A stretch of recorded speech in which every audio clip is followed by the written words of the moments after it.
Hey, thanks for staying tuned to Trigger Time TV. I'm your host, Mike Lamb.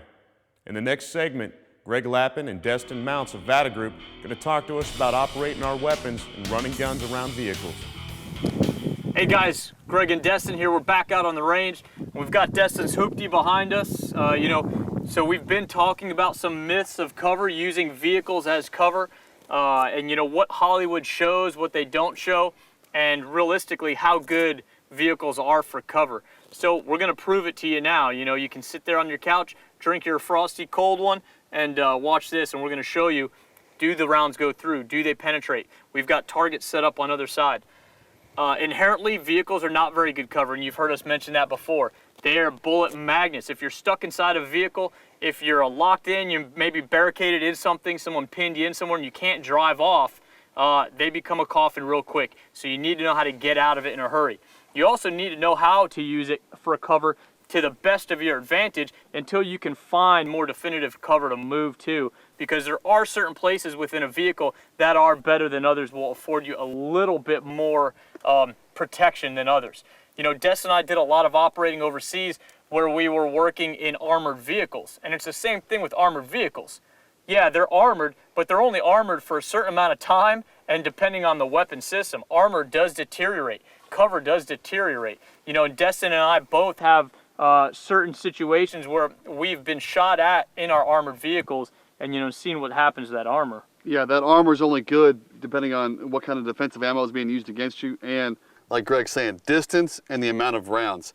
The Suburbans that we were rolling in over there was, maybe 7-8 rounds of AK ammo before that started to actually deteriorate, if they're all in the same tight group. If you spread it out, of course, it can take more. But you walk up and get a burst into that side window, there's a good chance those rounds are going to start buzzing right through. B7 armor uses a triangular measurement, and it will take a certain amount of rounds within that triangular measurement.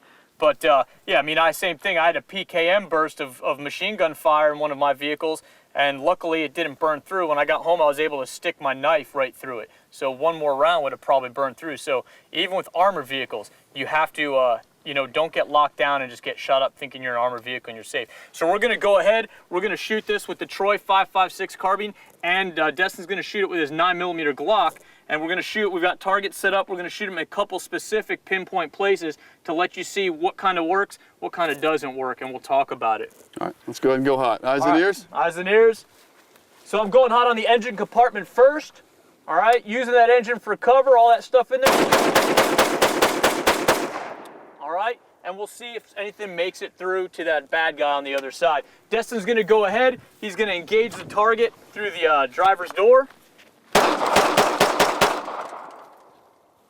And I'll also put a few rounds through the driver's door, a little bit lower for you. All right, and now we'll push back onto the trunk, see what goes on. All right, so same thing on the trunk.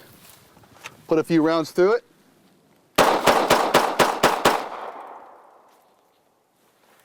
All right, let me get in there and get some too. All right. Let's go ahead and check it out. Let's go back there, see what happens. All right, so let's see what went through and what didn't go through. All right, we can look at our target here. Man, all these little small pieces are metal. Maybe some of that glass came through. As those rounds fragment, it could be part of that. The 9mm, surprisingly, didn't penetrate quite as much. I'm looking at maybe 1, 2, 3 rounds. But that 5.56 definitely punched through. Might be one more 9mm there. It's kind of hard to say. Yeah, we got this guy that was behind the driver's door. And man, he just, he got pretty torn up. Got some rounds through him. You can see the actual door itself is all ate up. Rounds just slicing right through both doors and everything inside. Yeah, definitely got some 9mm penetrate through that one, and a couple of the 5.56. Now here's one nice thing, based off of even this small engine here, this guy's relatively clean. All right, there's no penetration through this side of the engine compartment because most of the engine took the brunt of the rounds. There's a little bit of fragmentation here and there from some of the frag that rounds set over it, but pretty clean. So behind the engine block, probably the best place to hide out for a few seconds, but the rest of the car, you're going to be getting hit and taking rounds. Not the best place to use. You know, get out and get some training. Go to a class where you can train on this with actual vehicles and set up these targets, shoot through them, shoot around them. If you guys want more information or for training, visit us at vatatrainingcenter.com. Trigger Time TV is brought to you by Raven Concealment System, Troy Industries, Troy Defense, Seekins Precision, Aries Gear, Dark Angel, MGM Taxi, Keltec, R-Bros, Pro Ears, Yeti, Midland, Wiley X, EOTech, Black Hill, Bushnell, Trigicon, Dawson Precision, WW Guns, and Up Armored Knives.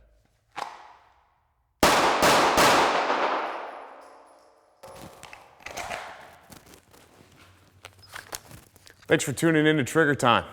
We'd like to dedicate this episode to the men and women proudly serving overseas defending our freedom and the families that support them. Our hats are off to you guys. Thank you.